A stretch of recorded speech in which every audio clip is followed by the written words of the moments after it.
današnjoj epizodi bavimo se kopanjem zaklona. Zaklone koje možete da kopate se dijeli na 3 osnovne namene. Za vatreno dejstvo, za zaštitu i za manevre. Također, postoje 3 vrste zaklona koje možete da napravite. To su za ležeći stav, za klečeći stav i za stojeći stav. Uslovi koje zaklon treba da ispuni jesu dobro osmatranje bojišta, zatim efikasno dejstvo na 400 metara, naravno u idealnim uslovima, brzo ukopavanje i zaštitu od neprijateljske vatre, maskiranje i zaštita od osmatranja sa zemlje i iz vazdušnog prostora, vatreno sadejstvo sa susednim saborcima i neophodno je da ima prikrivene prilaze radi promene mesta i snabdevanja municijom. Jedna od najbitnijih stvari jeste pronalaženje prave lokacije za vaš zaklon. Potrebno je da bude mesto sa kojeg imate dobru vidljivost na okolne dominantne tačke. I načelno bilo bi idealno da možete da imate domet sa vatrenim oružjem do 400 metara, ali u praksi to neće uvek biti situacija, pogotovo ako se nalazite u gustoj šumi. Prva stvar koju treba da uradimo jeste da raščistimo mesto na kom ćemo da kopamo zaklon.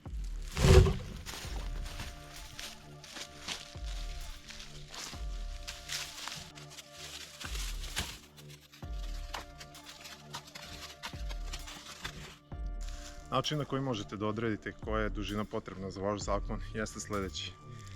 Ovaj ašov znamo da iznosi oko 60 cm, tačnije 58 cm dužine. Možete veoma lako da ga prislonite uz vašu nogu i na taj način dobijete visinu koja vam je potrebna. Znači ovdje imamo 60 cm, 120 cm i 180 cm. Kao što vidite, meni treba još malo više. Moja visina jeste 190 cm, ali ukoliko niste sigurni tačno, potrebno vam je da znate dimenzije ovog ašova, naravno i za dužinu zaklona, a kasnije vidjet ćete i za širinu kod nogu i kod glave. Tako da, hajde da krenemo na deo kopanja. Prva stvar koju treba da uradimo jeste da omeđimo prostor na kojem ćemo da kopamo, odnosno da izračunamo dimenzije koje su nam potrebne.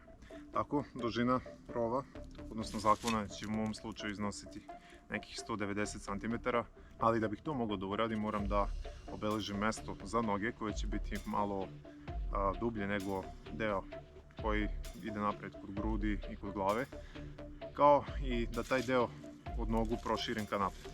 Načelno, deo kod nogu će nam biti širine 50 cm, odnosno pola metra, dok će deo napred, s obzirom da prati fizionomiju tela, biti nešto širi, oko 75 cm. Zato hajde da obeležimo deo kod nogu i izračunamo koja nam je dužina potrebna.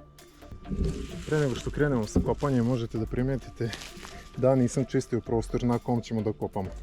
To je iz razloga zato što želim da očuvam gornji deo zemlje, da bude autentičan koliko god može da bude, jer to busenje koje ćemo vaditi ćemo stavljati sa strane. Na taj način ne dobijamo izvrnutu zemlju, već ono se uklapa u ambijent koji je svuda oko nas. Ostalom vidjet ćete na kraju klipa.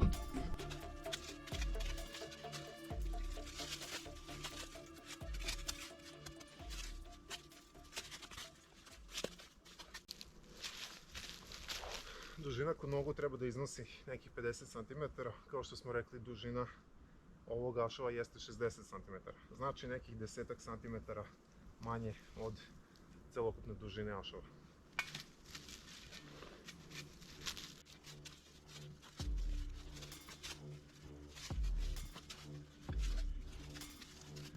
Ovo je dužina koju pratimo. Još jednom da provjerimo.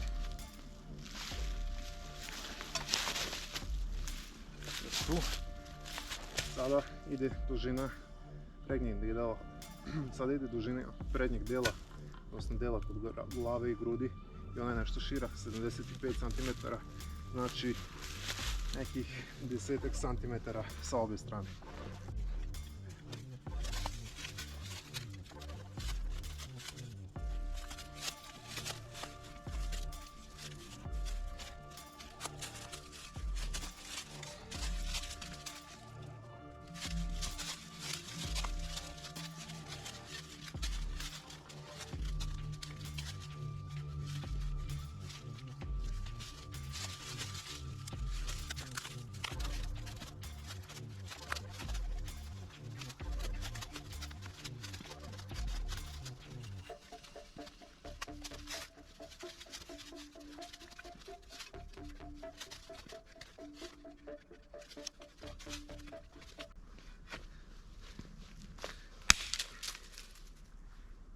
Bilo je pitanje vremena. Mala digresija. Nažalost, ašov sa kojim smo počeli kopanje ovog zaklona je pukao. To se dešava jer oprema ume da otkaže, nažalost, nekad kada vam je i najpotrebnija.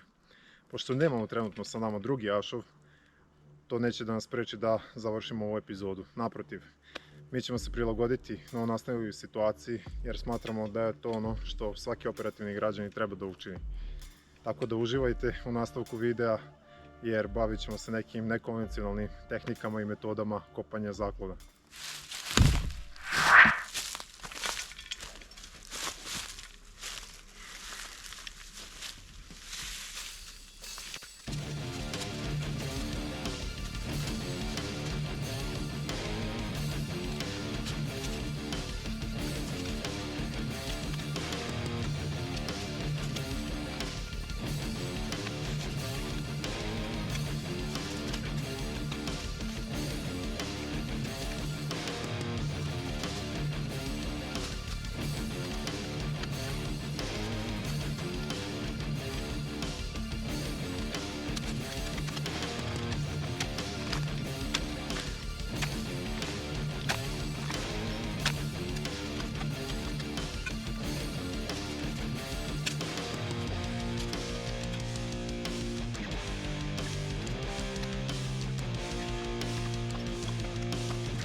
Sada imamo rov.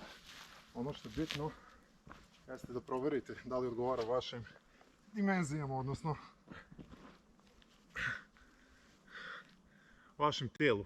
I potrebno je da imate malo sa strane prostora za manevar, ali isto tako da imate nekih recimo 120 stepeni vidokrug da bi mogli efektivno da dejstvujete po ciljevima. Sada smo kompletirali zaklon. Možete da vidite kako on izgleda s polja, kako izgleda sa strane. Ovo što vidite ovdje jesu grudobrani, odnosno zaklon iza koje se sakrijete, odnosno zaštitite od neprijateljske vatre. Jedna bitna stavka jeste dubina ovog dela kod nogu. Ne znam koliko možete da vidite dobro na samom snimku, ali ovo bi trebalo da bude oko 30 cm minimalno. Ja bih rekao da za nekoga ko nosi veći broj obuće, to bi trebalo da bude 35 do 40. S obzirom da veoma verovatno da ćete nositi vojne čizme.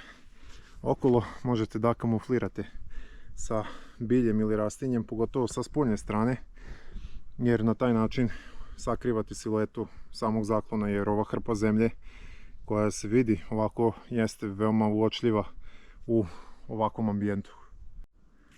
Jedan trik koji možete da iskoristite za ovaj deo gdje treba da vam stoji oružje jeste da nakvasite zemljište ukoliko ste u nekom suvom vremenu, na primjer leti ili ako je vreme generalno suvo i nema kiše, jer oružje naravno diže prašinu i na taj način vas otkriva. Možete odmah da zamislite koliko će ovdje da bude i prašine i dima kada krene da se koristi pogotovo automatsko oružje. Možete da staviti neku podlogu koju ćete da nakvasite vodom, ali u svakom slučaju to je jedan mali trik koji može da vam olakša vaš boravak u zaklonu, odnosno da oteža neprijatelju mogućnost da vas nađe.